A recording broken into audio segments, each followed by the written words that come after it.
legs here.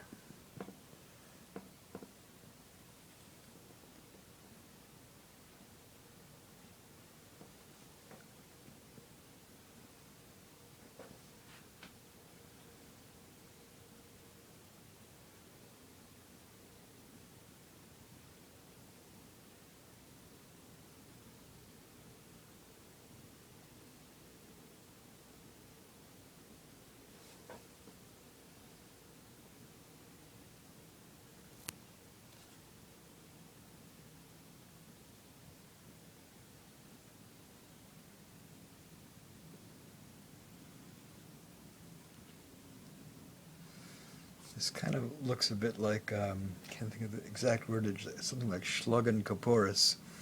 So holding a chicken and swirling it around your head around Yom Kippur or something like that, old Jewish tradition. There's Kugey, my favorite parakeet from who I had in the 1996 till around, I think it was 2006, and I was traveling a lot, exhibits in Illinois and then Missouri and then off to Israel, and I gave Kugey to a friend in the Magnolia district of Seattle. There you have